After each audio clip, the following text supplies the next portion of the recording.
Hi guys, எனக்கு கொஞ்சம் பர்சனலா வேலை இருந்துச்சு, கொஞ்சம் ப்ராப்ளமும் இருந்துச்சு. அதனால தான் தொடர்ந்து வீடியோ போடவே முடியல. சரி, இனிமே தொடர்ந்து வீடியோ வருங்க. ரொம்ப நாள் வீடியோ போடாதனால நிச்சயமா நிறைய பேத்துக்கு ரெக்கமெண்டேஷன்லாம் போகாது. நீங்க ஷேர் பண்ணுங்க, லைக் பண்ணுங்க. அப்பதான் நம்ம வீடியோக்கு கொஞ்சமாவது வியூஸ் வரும். சரி, அப்படியே படத்துக்குள்ள போயிடலாம். படத்துல முதல் சீன்லயே சில பேர் குரூப்பா உட்காந்து வெக்கேஷனுக்கு எங்கேயாவது ட்ரிப் போலாம்னு பிளான் பண்ணிட்டு இருக்காங்க. ஆளாளுக்கு ஒரு ஊரா சொல்றாங்க. கடைசியில ஸ்வீடன்ல இருக்க ட்ரையல் கிங் அப்படிங்கிற ஒரு மலையில ஹைக்கிங் போலாம்னு முடிவு பண்றாங்க. அந்த மலை வந்து ஸ்வீடனையும் நார்வேவையும் கனெக்ட் பண்ற விதமா இருக்குன்னு சொல்றாங்க. அந்த மலைக்கு போனா கொஞ்சம் திருவிழாவும் புதுவித அனுபவமாகவும் இருக்கும்னு அங்க போலாம்னு முடிவு பண்றாங்க. அதுக்கப்புறம் நம்ம ஹீரோ அவனோட ஃப்ரெண்ட்ஸ் எல்லாம் பேசிட்டு வராங்க. அந்த சமயம் நம்ம ஹீரோ பக்கத்துல இருக்க சரக்கு கடைக்குள்ள ஓட்கா வாங்கணும்னு தன்னோட ஃப்ரெண்டை கூட்டிட்டு போறான். அங்க போய் ஓட்காவை எடுத்து பார்த்துட்டு இருக்கும்போது அந்த சரக்கு கடையோட ஓனர் அடிபட்ட நிலைமையில எழுந்திருக்க முடியாம கிடக்கிறத கவனிக்கிறாங்க. அதே சமயம் சில ராபர்ஸ் அந்த கடையில இருக்க இன்னொரு ஆளை பிடிச்சிட்டு வந்து காசை கொடுத்து மிரட்டிட்டு இருக்காங்க. இதை பார்த்து நம்ம ஹீரோ அந்த கடையில அப்படியே போய் மறைஞ்சுக்கிறான். ஆனா ஹீரோட ஃப்ரெண்டு அசையாம அங்கேயே நிக்கிறதுனால அந்த ராபர்ஸ் நம்ம ஹீரோட ஃப்ரெண்டை பாத்துறாங்க. அவங்க கிட்ட வந்து உன்கிட்ட இருக்க பர்ஸை கொடு, உன்கிட்ட இருக்க மோதிரத்தை கொடுன்னு கேக்குறாங்க. ஃப்ரெண்டுக்காரனும் பர்ஸ் கேட்கும்போது கூட பர்ஸை கொடுத்துறான். ஆனா மோதிரத்தை கேட்கும்போது மோதிரத்தை கொடுக்க முடியாதுன்னு சொல்லிடுறான். ஏன்னா அது அவனோட வெட்டிங் ரிங்கு,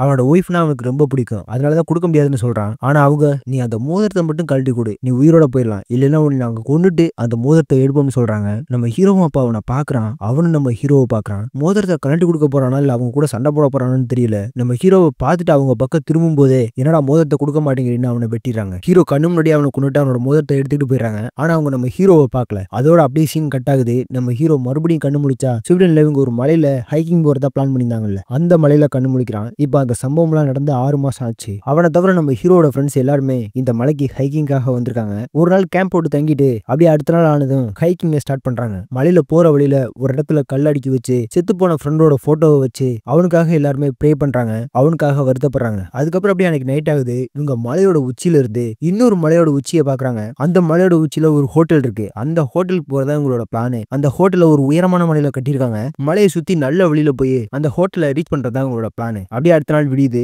அந்த ஹோட்டலை நோக்கி அப்படியே கிளம்புறாங்க. போய்கிட்டு இருக்க வழியில பார்த்தா ஹீரோட ஃப்ரெண்டுங்கள டாமுங்கிற ஒருத்தன் கால் ஸ்லிப் ஆகி கீழே விழுந்துறான். அவனோட கால் சுளுக்கு பிடிச்சிக்கிறது. இருந்தாலும் அவன் எழுந்திரிச்சு நடக்கிறான். ஓரளவுக்கு அவனால நடக்க முடியுது. ஆனா மலையை சுத்தி என்னால போக முடியாது, அந்த ஹோட்டலுக்கு ஷார்ட் ரூட் இருந்தா நிச்சயமா அதுல போக முடியும்னு சொல்றான். ஹட்ஸுங்கிறவன் தான் இந்த ஹைக்கிங்ல மேப்பை பார்த்துட்டு இருக்கான். அவன் மேப்பை வச்சு அந்த ஹோட்டலுக்கு ஈஸியா போகிறதுக்கு ஏதாவது வழி இருக்கான்னு பாக்குறதுக்காக ஷார்ட் ரூட்டை தேடி பாக்குறான். மேப்ல ஒரு வழி கிடைக்குது. மலையை சுத்தி போனாதான் அதிக நேரம் ஆகும். அந்த ஹோட்டல் நோக்கி நம்ம ஸ்ட்ரைட்டா போனோம்னா சில காடுகள் இருக்கும். அந்த காடை மட்டும் கடந்து போயிட்டோம்னா சில மணி நேரத்துல ரீச் பண்ணிடலாம் அப்படின்னு சொல்றான். ஒரு 6 மணி நேரத்துல ரீச் பண்ணிடலாம் அப்படிங்கிற மாதிரி சொல்றான். இவங்களும் இது சரியான ரூட் தான், போலாம்னு சொல்றாங்க. காடுகளுக்குள்ள போத்துக்கு நம்ம ஹீரோக்கு கொஞ்சம் பயமா தான் இருக்கு. இருந்தாலும் டாம் நான் ஷார்ட் ரூட் நான் மட்டும் தான் வருவேன்னு சொல்லிடுறான். அதனால ஹீரோவும் சரி போனா போகுதுன்னு ஷார்ட் ரூட்ல போத்துக்கு ஒத்துக்கிறான். அதுக்கப்புறம் என்ன அப்படியே ஷார்ட் ரூட்ல காடுகளுக்குள்ள போலாம்னு போறாங்க. அப்ப போற வழியில பார்த்தா ஒரு பழைய வேலாம் உடைஞ்சு போய் கிடக்குது. அதை பாக்குறதுக்கே பயமா இருக்கு. இருந்தாலும் இவங்க அதை பெருசா கண்டுக்கல. அப்படியே அங்க இருக்க காட்டுக்குள்ள நுழைறாங்க. போற வழியில ஒரு செல்ஃபி எடுத்துக்கிட்டு ரொம்ப சந்தோஷமா அப்படியே முன்னேறி போறாங்க. அப்ப அங்க இருக்க மரத்துல இருக்க கிளே எல்லாம் உடஞ்சு விழுகாம பட்டு போய் அப்படியே இருக்கு. யாருமே இந்த வழியா நடந்து போகல போல இருக்கு. இவங்க தான் புதுசா போறாங்க. அதனாலதான் அங்க இருக்க கிளைகள் எல்லாம் வெட்டப்படாம இருக்கு. இவங்களும் முடிஞ்ச வரைக்கும் கிளைகளை உடைச்சுக்கிட்டே அப்படியே முன்னேறி போயிட்டு இருக்காங்க. போற வழியில பார்த்தா மரத்துல ஏதோ ஒரு பெரிய விலங்கு மாட்டிட்டு இருக்கதை பார்த்துட்டு நம்ம ஹீரோ பயந்து போயிடறான். எல்லாருமே பயந்து போயிடறாங்க. என்னன்னு பக்கத்துல போய் பாக்குறாங்க. அது ஒரு மானுங்க, பெரிய மானு. அந்த மானை யாரோ அடிச்சு அந்த மரத்துல தொங்க விட்டுருக்காங்க. அது இப்பதான் ரீசெண்டா நடந்திருக்கு. ரத்தம் சொட்டிக்கிட்டு இருக்கு. இதை பார்த்து நம்ம ஹீரோ மிரண்டு போயிடறான். யார் இந்த மாதிரி கொடூரமான செயலை செஞ்சிருப்பாங்க, பாக்கிறதுக்கே ரொம்ப பயங்கரமா இருக்கு. இல்ல ஏதோ ஒண்ணு வேட்டையாடிங்க கொண்டு வந்து வச்சிருக்க வாய்ப்பு இருக்கு. அதுவும் இப்ப ரீசெண்டா தான் நடந்திருக்கு. உடனே இந்த இடத்த விட்டு நம்ம கிளம்பி ஆகணும் அப்படின்னு சொல்றான். மத்தவங்க எல்லாருமே பயந்து நடுங்குறாங்க. உடனே அந்த இடத்த விட்டு வேக வேகமா கிளம்பி போக முயற்சி பண்றாங்க. போய்கிட்டு இருக்க வழியில அப்படியே நைட் ஆயிருது. தொடர்ந்து இடி இடிக்க ஆரம்பிக்குது. மழை வர போகுது. இவங்களும் லைட் ஆன் பண்ணிக்கிட்டு அப்படியே நடக்க ஆரம்பிக்கிறாங்க. கொஞ்ச நேரத்துல அப்படியே மழை பெய்ய ஆரம்பிச்சிருது. டாம் ரொம்ப கத்துறான். அவனு தானே காலில் சுளுக்கு பிடிச்சிருந்துச்சு. அவன் இன்னைக்கு நைட் நம்ம ஹோட்டல்ல இருப்போம்னு நீ சொன்னியே, என்னாச்சுன்னு ஹட்ச பிடிச்சி திட்டுறான். ஹட்ச நம்ம சரியான திசையில தான் போனோமாங்கிறத காம்பஸ் வச்சிருக்கான். அதை வச்சு செக் பண்ணி பாக்குறான். இவங்க சரியான திசையில தான் போயிட்டு இருக்காங்க. ஆனா கொஞ்சம் லேட் ஆயிடுச்சு. அதனால இவன் இங்க கேம்ப் போட்டு தங்கலாம், இன்னும் கொஞ்சம் நேரத்துல போயிடும்னு சொல்றான். மலையில இப்போதைக்கு எங்கிட்டும் போக முடியாதுன்னு சொல்றான். அதே சமயம் நம்ம ஹீரோ மரத்துல லைட் அடிச்சு பார்க்கும்போது மரத்துல ஏதோ ஒரு சிம்பிள் வரையப்பட்டு இருக்கதை கவனிக்கிறான். அதுக்கப்புறம் எல்லாரும் அதை பாக்குறாங்க. ஏதோ வித்தியாசமா இருக்கேன்னு கன்ஃபியூஸ் ஆகுறாங்க. அதே சமயம் பக்கத்துல ஒரு வீடு இருக்கிறத கவனிக்கிறாங்க.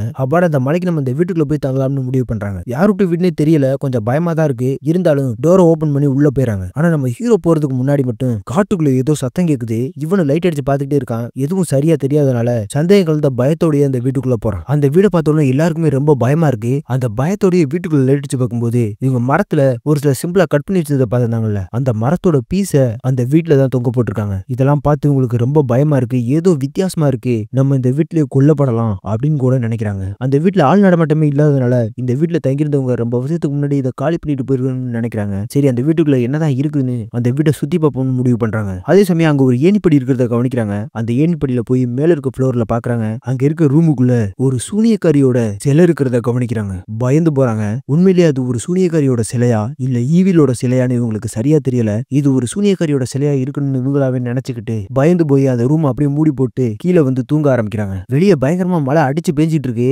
இவங்க நல்லா தூங்கிட்டு இருக்காங்க. அப்படி தூங்கிட்டு இருக்கும்போது நடு ராத்திரியில ஹீரோவோட கண்ணுக்கு மட்டும் வெளியில பயங்கரமா லைட் அடிக்கிற மாதிரி தெரியுது. இவன் எழுந்திருச்சு ஹட்சன் உசுப்பி பாக்குறான். ஆனா அவன் நல்லா தூங்கிட்டு இருக்கிறதுனால இவன் மட்டுமே மெயின் டோரை திறந்துட்டு வெளியில என்னடா லைட் தெரியுதுன்னு வெளியில பாக்கலான்னு போறான். மெயின் டோரை திறந்ததும் இவனோட ஃப்ரெண்டு ஒருத்தன் பார்ல செத்தான்ல அந்த பார் தான் தெரியுது. இவன் அந்த பாருக்குள்ள போயிடறான். அந்த பார்ல இவனோட ஃப்ரெண்டு சாகும் போது வாங்கின ஓட்காவை எடுத்து பாக்குறான். திடீர்னு அந்த ஓட்காவுக்குள்ள ஒரு சொட்டு ரத்தம் மிதக்குது. இவனுக்கு ஒன்னும் புரியல. நம்ம எங்க இருக்கோம்னு தெரியல, என்ன நடந்துகிட்டு இருக்குன்னு இவனுக்கு சுத்தமா தெரியல. கொஞ்ச நேரத்துக்கு அப்புறம் பார்த்தா அங்க இருந்து பார் திடீர்னு உடைஞ்சு போகுது. இவனோட நெஞ்சில ஏதோ ஒரு மிருகம் தன்னோட கையில இருக்க 5 விரல் நகத்தை வச்சு குத்திட்டு அப்படியே காணாம போயிருது. இவனுக்கு அதுக்கப்புறம் தான் சுயநினைவே வருது. அதே சமயம் பார்த்தா விடிஞ்சிருச்சு. உள்ள இருக்க அவனோட ஃப்ரெண்ட்ஸ் உசுப்பி என்ன நடந்துச்சுன்னு சொல்லலாம்னு பாக்குறான். ஆனா அவங்களே பயங்கரமான கனவெல்லாம் கண்டுகிட்டு இருக்காங்க. ஹட்ச போய் உசுப்பலான்னு பாக்குறான். அவன் கனவு கண்டு ரொம்ப பயத்துல கத்துறான். அதுக்கப்புறம் அவனு எழுந்திருச்சுறான். என்னன்னு பார்த்தா அவன் கண்ட கனவுல இவனுக்கு என்ன நடந்துச்சுன்னு தெரியல, பேண்ட்லயே உச்சா போயிருக்கான். அது மட்டும் இல்லாம கால் உடைஞ்ச அந்த டாமுங்கிறவன் பயங்கரமான கனவு கண்டு அவனும் இருளடிச்சு போயிருக்கான். ஃபில்லுங்கிறவன காணோம். எல்லாரும் அவனை தேடி போறாங்க. அவனை பார்த்தா அவன் உடம்புல ஒட்டு துணி இல்லாம அந்த ஈவிலோட சிலைக்கு முன்னாடி உட்காந்து அதை வணங்கிக்கிட்டு இருக்கான். அதை பார்த்து இவங்க பயந்து போயிறாங்க. இருந்தாலும் அவனை சுயநனவுக்கு கொண்டு வந்துடுறாங்க. அதுக்கப்புறம் அந்த வீட்டை விட்டு உடனே வெளியேறணும்னு முடிவு பண்றாங்க. நைட் நடந்தது நமக்கு ஒரு வார்னிங் மெசேஜ். இங்க ஏதோ வித்தியாசமா இருக்கு. இங்க இருந்து நம்ம செத்து போயிருவோம். உடனே கிளம்பணும்னு சொல்றாங்க. அந்த ஹட்ஸுங்கிறவன் நம்ம வந்த வழியில திரும்ப போயிடலாம், அதான் நமக்கு சேஃப்னு சொல்றான். ஆனா அந்த டாம் நீ சீக்கிரத்திலே இந்த காட்டை கடந்து இன்னைக்கு நைட்டுக்குள்ள போயிடலாம் தானே என்கிட்ட சொன்னேன். அப்ப அந்த ஹோட்டல் பக்கத்துல தானே இருக்கணும். இந்த காடை நம்ம ஈஸியா கடந்துடலாம்னு சொல்றான். அதனால நம்ம முன்னேறிய போலாம்னு சொல்லிட்டு பக்கத்துல ஒரு வழி தெரியுது. அந்த வழியில போக ஆரம்பிச்சிடறாங்க. ஆனா ஹட்சி இது எனக்கு சரியா படலன்னு சொல்லி பாக்குறான். இருந்தாலும் அவன் கேட்காம அந்த காட்டுக்குள்ள தொடர்ந்து போக ஆரம்பிக்கிறான். புயலும் மழையும் வந்ததுனாலதான் இவங்களுக்கு கொஞ்சம் டிலே ஆயிருச்சு. முன்னேறி போனா சீக்கிரத்துல போயிடலாம்னு அவன் நினைக்கிறான். இவங்களும் வேற வழி இல்லாதனால அப்படியே அந்த காட்டுக்குள்ளே போறாங்க. சரியான டைரக்ஷன்ல தான் போய்கிட்டு இருக்காங்க. ஆனா இந்த காட்டை கடக்கிறதுக்குள்ள என்ன வேணா நடக்கலாம் இவங்களுக்கு. அதனால இவங்க அடுத்த இருட்டு வர்றதுக்குள்ள இந்த காட்டை கடந்தாகணும்னு ரொம்ப வேகமா போய்கிட்டு இருக்காங்க. போய்கிட்டு இருக்க வழியில பார்த்தா நம்ம டாமோட முட்டிக்கால் ரொம்ப வலிக்க ஆரம்பிக்குது. அந்த காலில் தான் அவனுக்கு சுளுக்கு பிடிச்சிருந்துச்சு. அந்த காலில் அவனுக்கு அடிபட்டு இருந்துச்சு. அது ரொம்ப வலிக்கவும் கொஞ்சம் நான் ரெஸ்ட் எடுத்துக்கிறேன் அப்படின்னு சொல்லிட்டு அங்கேயே படுத்துறாங்க. இவன் இப்படி படுத்துக்கிட்டதை பார்த்ததும் ஹட்ச் ரொம்ப கோவப்படுறான். ஒரு நிமிஷம் கூட நம்ம வெயிட் பண்ணக்கூடாது, இருட்டுறதுக்குள்ள நம்ம இந்த காட்டை கடந்தாகணும், இல்லைன்னா என்ன நடக்கும்னு தெரியாது, உடனே கிளம்புன்னு சொல்றான். ஆனா அவன் என்னால முடியலன்னு சொல்றான். ஹீரோ கூட சொல்லி பாக்குறான். அப்பவும் டாம் என்னால முடியல, கொஞ்சம் ரெஸ்ட் எடுத்தாதான் என்னால முடியும்னு சொல்லிட்டு இருக்கான். இதனால நம்ம ஹீரோ பக்கத்துல மலையோட உச்சி மாதிரி தெரியுது. நான் போய் அந்த மலையோட உச்சியில இருந்து இந்த காடை கடக்கிறதுக்கான வழியை கண்டுபிடிக்க முடியுமான்னு பாக்குறேன் அப்படின்னு சொல்லிட்டு வேகமா ஓடி போய் அந்த மலையோட உச்சியில நின்று பாக்குறான். அது மலையோட உச்சியே கிடையாது. அங்கேயும் அப்படியே மரங்கள் தான் படர்ந்து இருக்கு, காடு தான் தெரியுது. ஹீரோவால வானத்தை பார்க்க முடியல, வெளியே பார்க்க முடியல. அதனால ரொம்ப டென்ஷன் ஆகுறான். காட்டைய குருன்னு உத்து பார்த்துட்டு இருக்கான். அந்த சமயம் காட்டுக்குள்ள ஏதோ ஒரு மிருகம் மறைஞ்சிருக்கிறத நம்ம ஹீரோ கவனிக்கிறான். அது இவனை நோக்கி வருது. இதை பார்த்துட்டு அவன் மறுபடியும் பயந்து நம்ம பசங்க கிட்ட தானே ஓடி வந்துடுறான். காட்டுக்குள்ள ஏதோ ஒரு மிருகம் இருக்கு, நம்ம உடனே இந்த இடத்த விட்டு போயாகணும்னு சொல்றான். ஆனா டாம் இதை சுத்தமா நம்பல.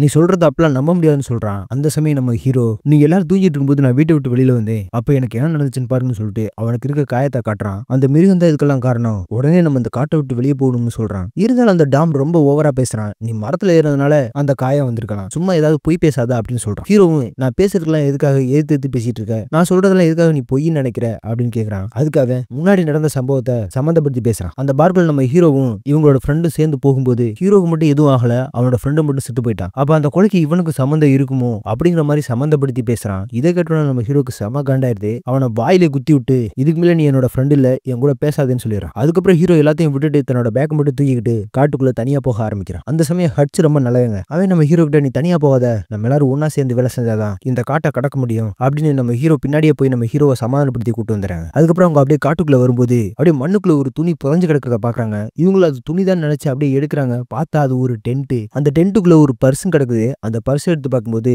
அதுல ஒரு ஃபேமிலி போட்டா இருக்கு. அந்த ஃபேமிலியை சேர்ந்தவங்க தான் இங்க வந்து தங்கி இருந்திருக்காங்க. இவங்க காணாம போய் ரொம்ப வருஷம் ஆச்சுன்னு நியூஸ்லயே போட்டு இருந்திருக்காங்க. வந்த ஃபேமிலி இங்க தான் சேர்த்து இருந்திருக்காங்க. இதெல்லாம் பார்த்து இவங்களுக்கு அல்லு இல்ல. அதுக்கப்புறம் அப்படி இப்படின்னு இவங்க அன்னைக்கு நைட்டு இந்த காட்டை கடக்க முடியாம போகுது. அந்த நைட் அந்த காட்டுக்குள்ளேயே டென்ட்டை போடுறாங்க. தூங்க போறதுக்கு முன்னாடி நம்ம ஹட்ச் ஹீரோவும் பேசிட்டு இருக்காங்க. ஹட்ச் நம்ம ஹீரோ கிட்ட டாமோட கால் சரியாகிற மாதிரி தெரியல, அவனால நடக்க முடியுமா என்னன்னு தெரியல, நீதான் ரொம்ப தைரியமான ஆளு, ரொம்ப போல்டான ஆளு, உன்னாலதான் அந்த காட்டை கடந்து வெளியே போய் உதவிக்கு ஆளை கூட்டிட்டு வர முடியும். நான் இவங்க 2 பேர்த்தோட தங்கிக்கிறேன், நீ என்னுடைய காம்பஸ் எடுத்துக்க, தென்மேற்கு திசையில தொடர்ந்து போ, இந்த காட்டோட எல்லையை கண்டுபிடிச்சிடலாம், இந்த காட்டை கடந்து வெளியே போயிடலாம், உதவிக்கு ஆளை கூப்பிட்டு வா அப்படின்னு சொல்றான். வேற எந்த திசையிலும் போனா அந்த காட்டை கடக்க முடியாதுன்னு சொல்லிடுறான். ஹீரோவும் நீ என்னை நம்பினா சரி, உனக்காக நான் அதை செய்யறேன்னு சொல்றான். அதுக்கப்புறம் எல்லாரும் போய் டென்ட்டுக்குள்ள தூங்கிறாங்க. ஆனா நம்ம ஹீரோ மட்டும் தூங்காம டென்ட்டுக்குள்ள அப்படியே உட்காந்துருக்கான். அந்த சமயம் அந்த காட்டுக்குள்ள திருற மிருகத்தோட காலடி சத்தம் கேக்குது. அந்த காலடி சத்தம் இவனோட டென்ட்டை நோக்கி பக்கத்திலே வந்துட்டு இருக்கு. அதனால இவன் டென்ட் ஓபன் பண்ணி வெளியில பாக்குறான். அந்த பார் தான் அவனுக்கு கண்ணுக்கு தெரியுது. இவனோட ஃப்ரெண்ட அந்த 2 ராபர்ஸ் வந்து கொல்றதுக்காக ரெடியா வெயிட் பண்ணிட்டு இருக்காங்க. அப்ப அந்த ஃப்ரெண்ட் மறைஞ்சிருக்க நம்ம ஹீரோவை திரும்பி வைப்பன்ல, அதே மாதிரி பாக்குறான். ஆனா இப்ப நம்ம ஹீரோ வெளியில காட்டுல டென்ட்டுக்குள்ள இருக்கான். அப்படியே அங்க நடந்த சம்பவம் அப்படியே இல்யூஷன் மாதிரி அவன் கண்ணு முன்னாடி தெரியுது. இது எல்லாத்தையுமே பண்றது அந்த மிருகம் தான் அப்படிங்கறத நம்ம ஹீரோ புரிஞ்சுக்கிறான். கொஞ்ச நேரத்துல பார்த்தா ஹட்சோட டென்ட் அப்படியே தூக்கிட்டு போற மாதிரி இருக்கு. நம்ம ஹீரோ படக்குன்னு கண்ணு முடிக்கிறான். என்னன்னு பார்த்தா இப்ப நம்ம ஹீரோக்கு வந்ததெல்லாம் கனவு தான் போல இருக்கு. நம்ம ஹீரோவை தூக்கிட்டு தான் இருந்திருக்கான். சத்தம் கேட்டது வெளியே வந்து என்னாச்சுன்னு ஃபில் கிட்ட கேட்கறான். ஃபில்லு அந்த மிருகம் வந்துச்சு, ஹட்ச தூக்கிட்டு போயிருச்சு, அவனை கொல்ல போகுது அப்படின்னு ரொம்ப பயத்துல கத்திக்கிட்டு இருக்காங்க. உடனே நம்ம ஹீரோ டாம் ஃபில்லு 3 பேருமே சேர்ந்து காட்டுக்குள்ள அவனை அது எந்த திசையில தூக்கிட்டு போச்சோ அந்த திசையில அப்படியே அவனை தேடி ஓடுறாங்க. ஒரு கட்டத்துக்கு மேல அவனை கண்டுபிடிக்கவே முடியல. காட்டுக்குள்ளே அப்படியே உட்காந்துறாங்க. அப்படியே அடுத்த நாள் விழிது அவனை தேடி பார்க்கலாம்னு காட்டுக்குள்ள தேடி பார்க்கறாங்க. அந்த சமயம் அவனோட டெட் பாடி மரத்துல தொங்கப்பட்டிருக்கதை கவனிக்கிறாங்க. ஆரம்பத்துல ஒரு மானை இந்த மிருகம் அடிச்சு மரத்துல தொங்க விட்டுருந்துச்சுல, அதே மாதிரி தான் இப்ப இவனை தொங்க விட்டுருக்கு. இதை பார்த்து இவங்களுக்கு அப்படியே அள்ளு இல்ல, இவன் செத்ததை உங்களால ஏத்துக்கவே முடியல. டாம்லாம் கதறி அழுகுறாங்க. இவனை இப்படியே விடக்கூடாது, இவனோட சடலத்தை எடுத்து அடக்கம் பண்ணணும்னு சொல்றான். ஆனா நம்ம ஹீரோ நம்ம இப்ப இந்த காட்டை விட்டு வெளியே போறதை பத்தி தான் யோசிக்கணும். இந்த காட்டுக்குள்ள இதுக்கு மேல இருந்தா நமக்கு இதே நிலைமை தான், கொஞ்சம் புரிஞ்சுக்கன்னு சொல்லி டாம சமாதானப்படுத்தி இந்த காட்டை விட்டு வெளியே கூட்டு போக முயற்சி பண்றான். நம்ம ஹீரோ கிட்ட அந்த காம்பஸ் இருக்குது. ஹட்ச் நம்ம ஹீரோ கிட்ட அந்த காம்பஸை ஏற்கனவே கொடுத்துட்டான். சரியா தென்மேற்கு திசையில மத்த 2 பேர்த்தையும் கூட்டு போறான். 3 பேருமே இப்ப தென்மேற்கு திசையில தான் இந்த காட்டை விட்டு வெளியே போறதுக்கு முயற்சி பண்ணிக்கிட்டு இருக்காங்க. ஒரு வத்தி போன நீரோட்டம் மாதிரி இருக்கு. அதுல கொஞ்சம் தண்ணி கிடக்குது. அந்த தண்ணியை எடுத்து குடிச்சிட்டு அப்படியே பக்கத்துல பாக்குறாங்க. சில மனிதர்களோட கால் தடத்தை கவனிக்கிறாங்க. இங்க மக்கள் இருக்காங்க போலன்னு டாம் சொல்றான். அந்த தடத்தை ஃபாலோ பண்ணி போலான்னு சொல்றான். நம்ம ஹீரோவும் அந்த தடத்தை பார்த்துட்டு இல்ல, இது ஏதோ ட்ராப் மாதிரி இருக்கு, தென்மேற்கு திசை மலையோட மேல இருக்கு, நம்ம இந்த திசையில போகக்கூடாதுன்னு சொல்லிட்டு தென்மேற்கு திசையில கூட்டு போறான். இவங்க ஏறி போற மலை கொஞ்சம் ஹைட்டா இருக்கு. ஃபில்லு ஏற முடியாம அப்படியே சறுக்கிக்கிட்டு வந்து விழுந்துறான். நம்ம ஹீரோ தான் வந்து அவனை மறுபடியும் தூக்கி மேல கூட்டு போறான். டாமும் ஃபில்லும் மலையில ஏறி வந்ததுனால ரொம்ப டயர்டா இருக்காங்க. ஆனா நம்ம ஹீரோ கொஞ்சம் ஸ்ட்ராங்கா இருக்கிறதுனால மலையோட உச்சி பக்கத்துல தான் இருக்கு, நான் போய் இந்த காடோட முடிவு தெரியுதான்னு பாக்குறேன்னு சொல்லிட்டு மலையோட உச்சியில போய் காடோட முடிவை பாக்குறான். காடோட முடிவு இவன் கண்ணுக்கு தெரியுது. நம்ம சரியான திசையில தான் போய்கிட்டு இருக்கோம் அப்படின்னு ரொம்ப சந்தோஷப்படுறான். ஹட்ச் சொன்னது சரிதான் அப்படின்னு ஹட்ச் நினைச்சு ரொம்ப பெருமைப்படுறான். அதுக்கப்புறம் அப்படியே அந்த சந்தோஷமான நியூஸை ஃபில்லுக்கு டாமுக்கிட்ட சொல்றதுக்காக மறுபடியும் காட்டுக்குள்ள ஓடி வரான். அந்த சமயம் பார்த்தா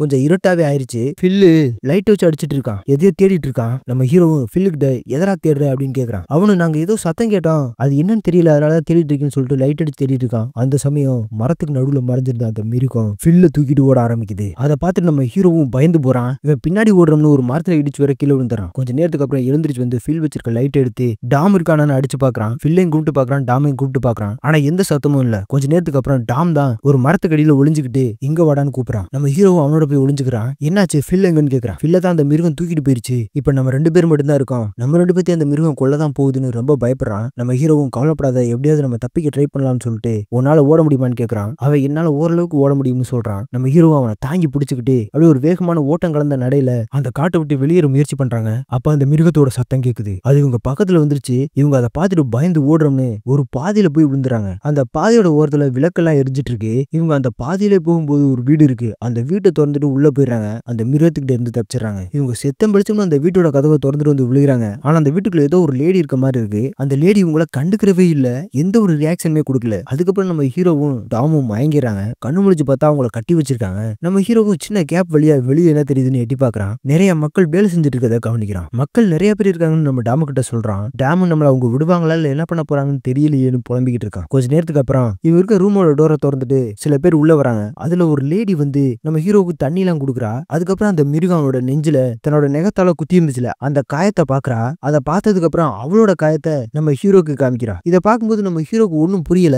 அதுக்கப்புறம் அவ டாம் கிட்ட தண்ணி எடுத்துட்டு போறா. கிட்டத்துல போனவ டாமுக்கு தண்ணியை கொடுக்கல, திரும்ப கொண்டு வந்துடுறா. அவன் தாகத்துல தண்ணிக்காக ஏங்குறான். நம்ம ஹீரோவும் அவனுக்கு கூட ஏன் கொடுக்க மாட்டேங்கிற அப்படின்னு கேட்கறான். அதுக்கு அந்த லேடி ஒண்ணுமே பேசல. பக்கத்துல இருக்க 2 பேரு டாம தனியா இழுத்துட்டு போய் ஒரு ரூமுக்குள்ள வச்சு அடி அடின்னு அடிக்கிறாங்க. ஏன் இப்படி அடிக்கிறீங்கன்னு நம்ம ஹீரோ கதறான். ஆனா நம்ம ஹீரோக்கு எந்த ஒரு பதிலுமே இல்ல. அதுக்கப்புறம் டாம மறுபடியும் கொண்டு வந்து கட்டி வச்சிடறாங்க. பயங்கரமா அடிபட்டு குத்துயிரும் குலயிருமா கிடக்குற டாமு அவங்க என்னை கொல்ல போறாங்க, என்னை அதுக்கு பழி கொடுக்க போறாங்க, நான் கண்ட கனவை பத்தி நான் உங்ககிட்ட சொல்லவே இல்லை, என் கனவுல நான் இந்த மக்களை பார்த்தேன், இவங்க அந்த மிருகத்துக்கு என்னை பலி கொடுக்குற மாதிரி நான் கனவு கண்டேன், இது நடக்கதான் போகுது, ஆனா அவங்க ஒன்னும் பண்ண போறது இல்ல, நீ இந்த இடத்தையே கொளுத்திரு, இந்த மக்கள் யாரையுமே வாழ விட்டுறாதுன்னு சொல்றான். ஆனா நம்ம ஹீரோ உன்னையே நான் சாக விட மாட்டேன், உன்னை நான் எப்படி காப்பாத்துவேன்னு சொல்றான். அது நடக்காதுறான்னு சொல்றான். அதே சமயம் டாம வெளியே பிடிச்சி இழுத்துட்டு போயிறாங்க. ஒரு கம்பத்துல அப்படியே கட்டி வைக்கிறாங்க. அந்த மிருகம் வந்து இவனை தூக்கி சாப்பிட்டுட்டும்னு. அதே சமயம் இந்த டாம் காட்டுக்குள்ள பாக்குறான். ஏகப்பட்ட டெட் பாடிஸ் மரத்துல அப்படியே கோர்த்து வைக்கப்பட்டிருக்கு. இது எல்லாத்துக்குமே காரணம் அந்த மிருகம் தான். இவனை தூக்கிட்டு போய் ஏதாவது ஒரு மரத்துல கோர்க்க போகுது. இவங்க இப்படி பழி கொடுக்க போறாங்களேன்னு இவனு ரொம்ப பதறான். அப்படியே அன்னைக்கு நைட் ஆகுது. காட்டுக்குள்ள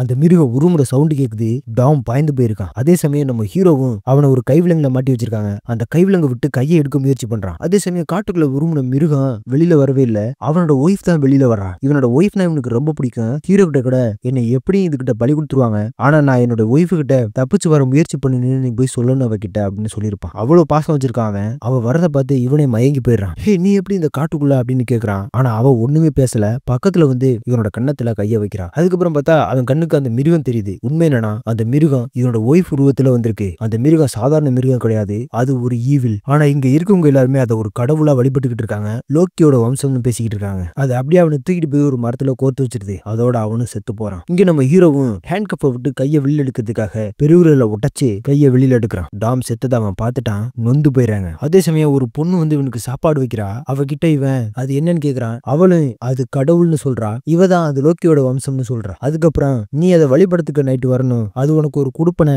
அப்படின்னு சொல்றா. அது மட்டும் இல்லாம அதை வழிபடுறது மூலியமா நமக்கு வலி கிடையாது, மரணமே கிடையாது அப்படின்னு சொல்றா. ஆனா நம்ம ஹீரோ உன்னைய மாதிரி நான் இந்த காட்டுக்குள்ள வாழ மாட்டேன், அப்புறம் என்னையே கொல்லல அப்படின்னு கேக்குறான். அதுக்கு அவ உன் மனசுல இருக்க வலி அதிகம், அதனாலதான் அது உன்னை கொல்லல, நீ அதை வழிபடலாம்னு சொல்றா. மனசுல இருக்க வலி அதிகமா இருந்தா அந்த மிருகத்தால கொல்ல முடியாது போல இருக்குங்க. இவங்களும் அதை வழிபடலாம் போல, அது இவங்களை நல்லா காக்கும் போல இருக்கு அந்த மாதிரி சொல்றா. அதுக்கப்புறம் அவளும் போயிடுறா. அவ போனதுக்கு அப்புறம் நம்ம ஹீரோ அந்த வீடு முழுக்க சுத்தி பார்க்க ஆரம்பிக்கிறான். அந்த வீட்டோட மேல் கூரையில சின்ன ஒரு ரூம் மாதிரி ஒதுக்கி இருக்காங்க. அங்க ஏகப்பட்ட பேரு சாகாம சாவுக்காக தவிச்சுக்கிட்டு இருக்காங்க. வெறும் எலும்புக்கூடு மட்டும்தான் இருக்கு. அது அப்படியே அந்த எலும்புக்குள்ள தீய பத்த சுட்டுறான். அப்படியே அந்த எலும்புக்கூடோட சேர்த்து வீடே எரியுது. அது அங்க இருக்க எல்லா மக்களும் ஆச்சரியத்தோட பாக்குறாங்க. அந்த எலும்புக்கூட எல்லாம் காவா காத்துக்கிட்டு இருக்க அந்த மிருகமும் அங்க வந்து சேருது. அந்த மிருகத்தை பார்த்தது எல்லாரும் வணங்க ஆரம்பிச்சிடறாங்க. நம்ம ஹீரோ ஓடி போய் ஒரு கன் எடுத்துக்கிறான். ஆனா அந்த கண்ணுக்கு புல்லட் கிடைக்கல, ரெண்டு புல்லட் தான் கிடைக்குது. இங்க அந்த ஆட்கள் எல்லாம் வணங்கிட்டு இருக்கும்போது நம்ம ஹீரோவோட ஒரு பொண்ணு பேசிட்டு போனால, அவளை மட்டும் அந்த மிருகம் பிடிக்குது. அவளை அது கொல்ல போது போல இருக்கு. இங்க நம்ம ஹீரோ கண்ணுக்குள்ள புல்லட்டை லோட் பண்ணது ஒருத்தன் வர்றான். அவனை சுட்டு கொண்டுட்டு ஒரு கோடாலி ஒண்ண கையில எடுத்து வச்சுக்கிறான். அதே சமயம் அந்த மிருகம் இப்ப பிடிச்சவளை கொன்னு அந்த வீட்டு வாசல் முன்னாடியே போடுது. அதுக்கப்புறம் நம்ம ஹீரோவை கொல்ல பாக்குது. நம்ம ஹீரோவும் அதை ஷூட் பண்ணாம தப்பிச்சு காட்டுக்குள்ள ஓடுறான். கொஞ்சம் தூரமா வந்து நின்னு பாக்குறான். அந்த மிருகம் கொன்னவளோட டெட் பாடியை தூக்கிக்கிட்டு மரத்துல கோத்து வைக்கிறதுக்காக போகுது. அந்த சமயம் இவன் அந்த மிருகத்தை சுடுறான். சுட்ட உடனே அந்த மிருகத்துக்கு செம காண்டாயிருது. இவனை துரத்திக்கிட்டு வருது கொல்றதுக்காக. இவனை தப்பிச்சு காட்டுக்குள்ள ஓடுறான். ஒரு இடத்துல அந்த மிருகம் ரொம்ப வேகமா வந்து இவனை இடிச்சிருது. இவன் துப்பாக்கியில புல்லட்ல நல்ல துப்பாக்கியை போட்டு கோடாலியை மட்டும் எடுத்து வந்திருப்பான். அந்த கோடாலி பக்கத்துல தான் கிடக்குது. அதுக்கப்புறம் அது வந்து இவனை கொல்ல பாக்குது. இவனோட தலையெல்லாம் பிடிச்சு அமுக்குது. அதே சமயம் இவன் பக்கத்துல இருக்க அந்த கோடாலியை பாக்குறான். அப்ப இவன் கண்ணு முன்னாடியே சேர்த்த இவனோட ஃப்ரெண்டு பக்கத்துல சாக பிள்ளைக்கு படுத்திருந்த அந்த கோடாலியை பாக்குற மாதிரி இருக்கு. நம்ம ஹீரோவும் அவனோட ஃப்ரெண்டை நினைக்க அவனோட மன வலி அதிகமாயிட்டே இருக்கு. நம்ம கண்ணு முன்னாடியே நம்ம ஃப்ரெண்டு செத்து போயிட்டான், நம்மளால அவனை காப்பாற்ற முடியலைங்கிற வருத்தம் நம்ம ஹீரோவை போட்டு வாட்டி எடுக்குது. அவனோட மன வலி அந்த மிருகத்தால உணர முடியுது போல இருக்கு. அதனால இவனை கொல்லாம விட்டுருது. இவனை அந்த கோடலையை எடுத்துட்டு வந்து அந்த மிருகத்தோட முகத்திலேயே வெட்டிவிட்டு அந்த காட்டை விட்டு வெளியே ஓடிடுறான். அந்த காடோட எண்டு பக்கத்துல இருந்ததுனால நல்ல வேளை நம்ம ஹீரோ வெளியில ஓடிட்டான். அந்த மிருகத்தால அந்த காட்டை விட்டு வெளியே வர முடியல. அது காட்டுக்குள்ள இருந்து கர்ஜிக்குது. இவன் காட்டுக்கு வெளியில இருந்து என்னை இனிமே உன்னால ஒன்னும் பண்ண முடியாதுன்னு இவனும் கர்ஜிக்கிறான். இப்படியே நம்ம ஹீரோ தப்பிச்சு போயிடறான். இதோட இந்த படம் முடியுதுங்க. பாவம் கடைசியில நம்ம ஹீரோவுக்கு மனவலி இன்னும் அதிகமானதான் மிச்சம். அவனோட ஃப்ரெண்ட்ஸ் எல்லாத்தையுமே பறி கொடுத்துட்டு தனியா நிக்கிறான். அடுத்த ஒரு நல்ல படத்துல சந்திக்கலாம். Thank you friends. எனக்கு கொஞ்சம் வேலை பிரச்சனை எல்லாம் கொஞ்சம் அதிகமா போயிட்டு இருக்கிறதுனால தொடர்ந்து வீடியோ போட முடியலங்க. இருந்தாலும் கவலையப்படாதீங்க, தொடர்ந்து வீடியோ போட ஆரம்பிச்சிடலாங்க. நம்ம சேனலை சப்ஸ்கிரைப் பண்ணி வச்சுக்கோங்க. அடுத்த ஒரு நல்ல படத்துல சந்திக்கலாம். Thank you friends.